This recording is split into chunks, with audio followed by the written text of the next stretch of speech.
Hi, what is up guys? It's me, Marvin. Another day, another food, another craving satisfaction.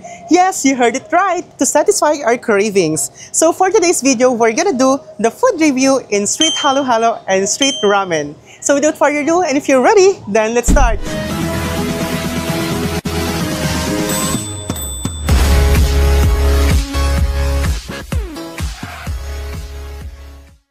Alright guys, so this time nandito na tayo sa Street Halo Halo and Street Ramen. At ayan, dahil nga sa sobrang busy na may-ari na to, grabe, pero sobrang nakaka-overwhelm. May meeting and sobrang traffic. Pinaundakan pa rin na tayo na pumunta talaga dito. Ayan, pinagbigyan tayo ni Ma'am Irene. Ma'am Irene, thank you so much. Magandang gabi po. At least natikman yung aking menu. Opo, ayan. Papa, ma'am, konting tanong lang po ako regarding your business. Ayan, ang pangalan po nito is Street Halo Halo and Street Ramen.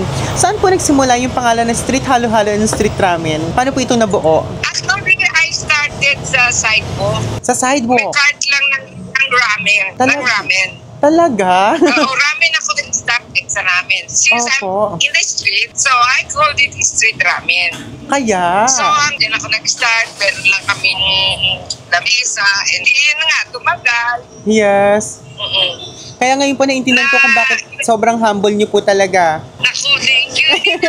Talagang totoo yun. Opo. At napaka-generous po ng mga serving nyo. Sobrang generous na mga serving. Super. Siyempre, gusto ko happy ang customer ko. Exactly.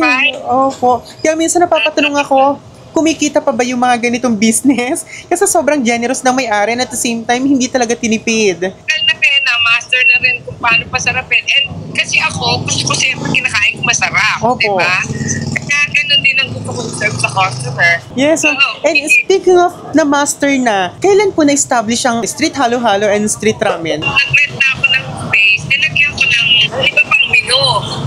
Including the halo-halo. Napansin ko, halo-halo, yun nga, medyo nag-take. Invite nyo naman po yung mga natin, mga viewers natin na puntahan po itong location nyo po. Kung saan po makikita. Yes, thank you sa opportunity na invite ko lahat ng mga tao. Try my halo-halo and ramen. I got 6 branches. Nasa FPO kami, Street Halo-Halo. Kasi iba-iba yan. Nasa Makati. 6 branches. Actually, it's going to be 7. I'm wow! opening one. Fastest growing. Kasi so, sobrang sarap naman po talaga, tatangkilikin talaga, no? No sugar coating, just honest review po. I hope you can come back and meet me personally. I want to meet you personally, yes, ma'am. Yes, thank you so much po, Ma'am Irene. Thank you so much. Ingat po kayo sa pagdadrive. Thank you so much. Thank you. Ingat po kayo. Alright, thank you so much, Ma'am Irene de la Cruz. Ayan, grabe, in-explain pa lang ni Ma'am Irene yung mga foods nila dito. Grabe, sobrang natatakam na talaga ako, to be honest. Grabe, sobrang dami nila ditong menu. Iba't ibang variety ng halo-halo nila. Iba't ibang lasa, iba't ibang flavor. And at the same time, they also have ramen here. Grabe. And andito naman ang ating staff na si Agnes po. Agnes. Ayan, siya naman magtuturo sa atin at ipapakita niya kung paano ang process, kung paano ginagawa yung kanilang napakasarap na Milky Ice Halo-Halo. Ayan, paano natin sisimulan yung ating Milky Ice Halo-Halo? Mag-gloves muna po. Perfect naman sa mag-gloves talaga. Oo, napaka-standard naman dito. Which is very good kasi super hygienic. At least alam natin talaga na sobrang linis. Iwawaling mo naman po. Sabi yung violet na nakikita niyo sa ano. Ayan, violet. So that's ube. Ube halaya. Yung ube halaya yun yung is, ano po yan? Homemade. Ay, wow. Leche plan kami lang po yung gumagawa. Grabe yung leche plan, oh. Ang laki ng serving. Napaka-generous. Ito yung traditional halo-halo. Lahat po ng ingredients. So, ilang scoop yung mga ganyan? Family, depende sa request po ng customer. Ay, ganun. So, halimbawa, gusto puro kamote lang, pwede yun? Pwede naman Ay, pwede naman pala. Napaka-generous naman talaga. Niyo po yung ibang ingredients. Ay, yan naman po, ano yan? Buko po ito. Buko, makapuno. Buko, fresh buko po siya. Fresh buko. Then lang pa, ito kami din po nagawa nito. Napaka-fresh pala Hindi siya in-order sa yung sa kung saan lang. So, kayo talaga. Made from the din. scratch. That's banana. And then, nata po. So, 1 scoop ng nata. Then, ito po yung yellow. Ito yung pinaka-nagustuhan ng lahat. Yung yellow nila, pa-ice cream na. Diniscoop, dinikdik. Di ba? Yung siksik siya, hindi siya madaling matunaw. Nakakarating po siya ng Quezon City. Ay, ang bongga naman sa ganun. May sarili siyang freezer sa loob. Hindi siya madaling matunaw. Sana all di madaling matunaw at hindi nadadarang. Sige, yan naman po ay Gulaman. Gulaman. Po sa ibabaw. and So gulaman din. gulaman din. Magkaiba na sila ng kulay. Makulay ang buhay. So bukod dito sa ubi na to, iba pa po yung ubi na sa walling nyo at saka iba pa yung... Nasa ibabaw. Okay, pero magkapares lang ba sila ng flavor? Magkaiba, mas masarap daw po ito. Pero mas masarap na yung minuwo.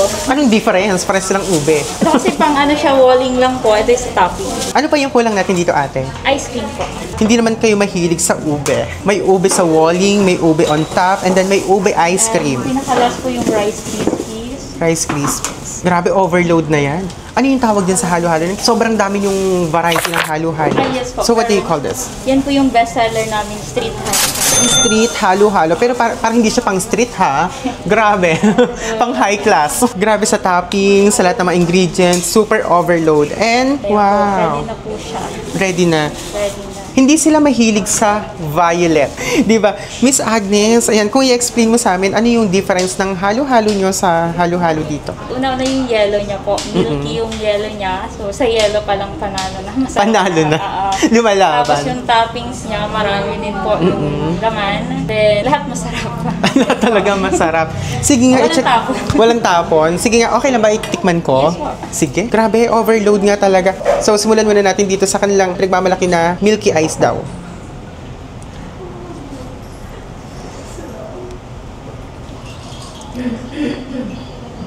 Grabe, hindi ako nagkamali.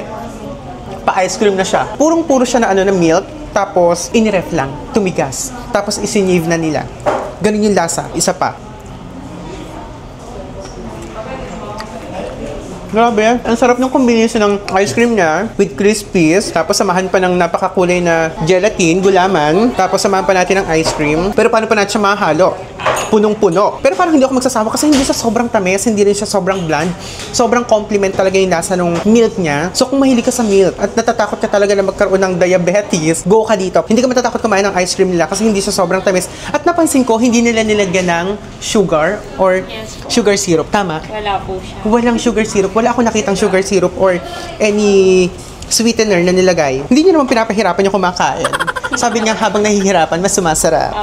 Wala pa daw na exciting part. Oo, grabe naman Ate Agnes yung pa-exciting part nito. Eto na, may mga flavorettes. Mga flavorettes.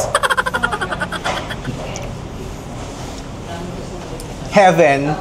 Grabe. Even yung nila, yung saging, kamote. Yung kamote na kalasa ng leche flan, at saka yung kamote, ang sarap. Tapos, samahan pa nung crispies nila, tapos yung langka. Hindi siya overcook, and alam mong fresh na fresh pa yung langka. Hindi siya masyadong niluto sa syrup. Tama. Gulaman, yung crispies, yung kamote, sobrang lambot ng buko. Makapuno na siya. Tapos yung leche flan. Grabe, parang mauubos ko to ate. Tapusin natin yung vlog. Di ba? Tapusin natin yung vlog ate. Kasi, Sige pa, mga ibang flavor pa. hindi ako fan masyado ng mga halo-halo. Pero, kasi yung usual na halo-halo natin is yung kinakrush. Yung medyo tumutunog-tunog pa sa ngipin, yung nakakangilo. Pero yung sa kanila best, hindi nakakangilo. Sobrang smooth, sobrang, ang sarap. Yung sa sobrang sarap, hindi mo na ma-explain.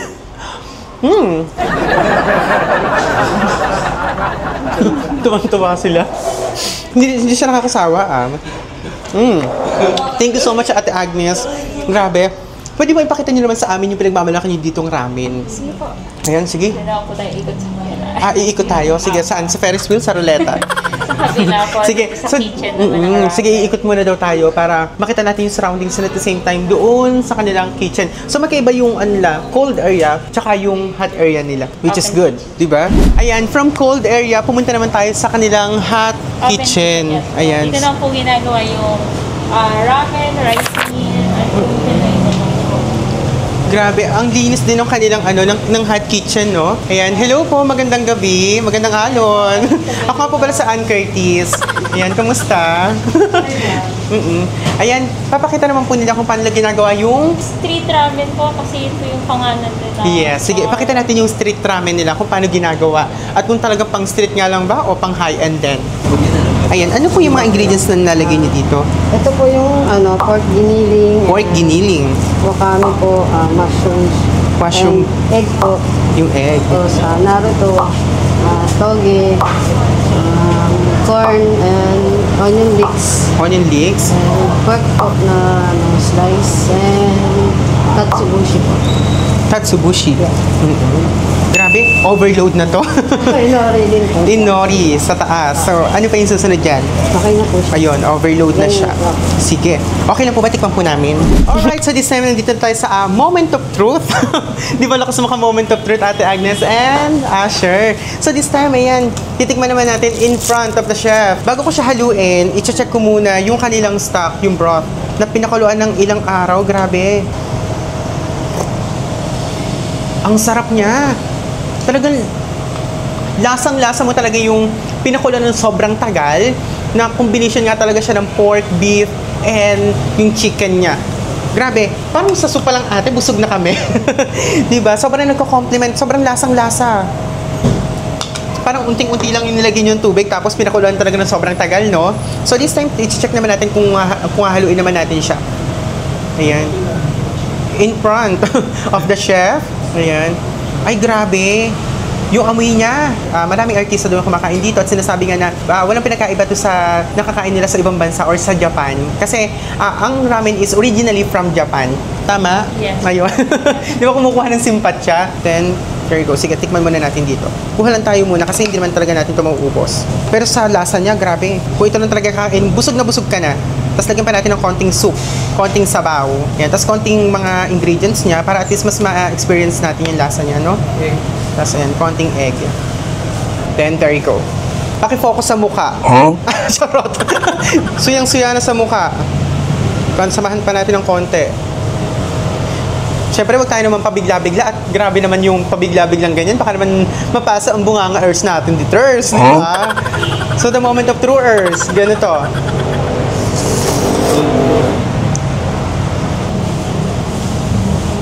Sobrang perfect talaga yung combination. Yung lasa talaga ng Japan, dinala dito sa Pilipinas. From Japan, napunta dito sa Pilipinas. Panalo ka talaga dito. Ate, magkano itong street ramen nyo po? 255. Ito, ganito kalaki, 255 lang. Pwede na siya for sharing. Depende sa ano. Kasi ito nga lang, di ba busog ka na? Tapos, kaso nga lang talaga sobrang sarap. So, parang mauubos ko talaga yung isa. So, hindi na siya good for sharing. Tapos, yung egg noodle nila, talaga malalasahan mo. Sobrang al dente lang yung pasta nila, yung noodles. Yummy. Sobrang balance yung lasa niya, sobrang neutral. Ang sarap. Sobrang mahilig ako sa Japanese food, kaya alam ko talaga yung lasa na sobrang complement lahat ng flavors niya. Especially yung nori, yung mushroom, and also the tamago. Grabe ate, ang sarap. Pero nauna yung dessert natin, no? Yung halo-halo. Babalikan ko po yung halo-halo mamaya. May mga ibang flavor pa. Thank you so much dito. Ate, hindi ko siya mauubos, pero iti-take out ko siya. Ayan, thank you so much, Asher, and thank you so much, Miss Agnes. Thank you so much sa pag-share sa amin ng inyong process kung paano gawin ng inyong street halo-halo and also the street ramen. Grabe, binusog na kami ngayong araw na to. Thank you so much. Whew! Grabe! Hindi ko pa rin talaga matigilan ng kanilang street halo-halo. Grabe, sobrang nabusog kami. Especially ako. Hindi ko talaga makikakila. Kaya hanggang ngayon kumakain pa din ako ng street halo-halo. Ayan, thank you so much street halo-halo and street ramen. And thank you so much sa owner nito, si Miss Irene De La Cruz. Ayan, thank you so much guys. And thank you so much for watching. And for more videos, please don't forget to like, subscribe, and hit the notification bell for you to be updated and be the first to watch our next videos. Once again, it's me, Marvin. Thank you so much. Woo! Thank you.